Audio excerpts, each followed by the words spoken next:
നമസ്കാരം. ഗോവൻ വിശേഷത്തിലേക്ക് സ്വാഗതം. Goa board of secondary and higher secondary എഡ്യൂക്കേഷന്റെ 2025 10ാം ക്ലാസ് പരീക്ഷയിൽ 95.3% വിദ്യാർത്ഥികൾ വിജയിച്ചു. ഇത് കഴിഞ്ഞ വർഷത്തെ ഫലത്തേക്കാൾ 3% കൂടുതലാണ്. പരീക്ഷ എഴുതിയ 18,837 വിദ്യാർത്ഥികളിൽ 17,691 പേർ വിജയിച്ചു. ഗോവയിലെ 407 സ്കൂളുകളിൽ 173 എണ്ണം ഈ വർഷം 100% വിജയം നേടി. കൂടാതെ 78 സർക്കാർ ഹൈസ്കൂളുകളിൽ 43 എണ്ണം 100% വിജയം നേടി. വിദ്യാർത്ഥികളുടെ ശരാശരി സ്കോർ 65% കൂടുതലായിരുന്നു. ഗോവയിലെ സ്കൂളുകൾ 2025-26 അധ്യയന വർഷം ഏപ്രിൽ മാസത്തിൽ 90% ഹാജർ രേഖപ്പെടുത്തി. രാവിലെ 11:30 ക്ലാസുകൾ അവസാനിപ്പിച്ചെങ്കിലും മിക്ക സ്കൂളുകളും വിദ്യാർത്ഥികൾക്ക് ബാൽരഥ് ഗതാഗതം ലഭ്യമാക്കുന്നുണ്ടെന്നും ഉച്ചഭക്ഷണം നൽകുന്നുണ്ടെന്നും പറഞ്ഞു. ഒന്നാം ദിവസം സ്കൂളുകളിൽ രാവിലെ അസംബ്ലി നടത്തുകയും പാഠപുസ്തകങ്ങൾ വിതരണം ചെയ്യുകയും പുതിയ ഡിവിഷനുകൾ അനുസരിച്ച് വിദ്യാർത്ഥികളെ പുനഃക്രമീകരിക്കുകയും ചെയ്തു. മൃഗങ്ങൾക്ക് വൈറസ് ബാധ ഏറ്റതിനെ തുടർന്ന് ബോണ്ട്ല മൃഗശാല പൊതുജനങ്ങൾക്കായി താൽക്കാലികമായി അടച്ചു. ഏപ്രിൽ 1 മുതൽ മൃഗശാല അടച്ചിട്ടിരിക്കുകയാണ്.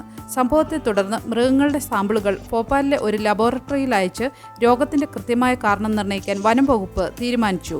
സാമ്പിളുകളുടെ പരിശോധനാ ഫലം നെഗറ്റീവ് ആയതിനു ശേഷം മാത്രമേ മൃഗശാല വീണ്ടും തുറക്കൂ. സെൻട്രൽ സൂ അതോറിറ്റിയുടെ മാർഗനിർദ്ദേശങ്ങൾ അനുസരിച്ച് 1-ൽ കൂടുതൽ മൃഗങ്ങൾ ചത്താൽ മൃഗശാല അധികൃതർ 15 ദിവസത്തേക്ക് മുൻകരുതൽ നടപടികൾ സ്വീകരിക്കേണ്ടതുണ്ടെന്ന് മൃഗശാല ഉദ്യോഗസ്ഥൻ പറഞ്ഞു. 3 സിവറ്റ് പൂച്ചകളും 2 കാട്ടുപൂച്ചകളുമാണ് രോഗം ബാധിച്ച് ചത്തുപോയത്. മൺസൂൺ ആരംഭിക്കുന്നതുവരെ ആവശ്യത്തിന് ജലവിതരണം നടത്തുമെന്ന് ഔദ്യോഗിക ഉറപ്പ് നൽകിയിട്ടും മപ്സയിലെ പല ഭാഗങ്ങളിലും തിങ്കളാഴ്ച ജലവിതരണം തടസ്സപ്പെട്ടു.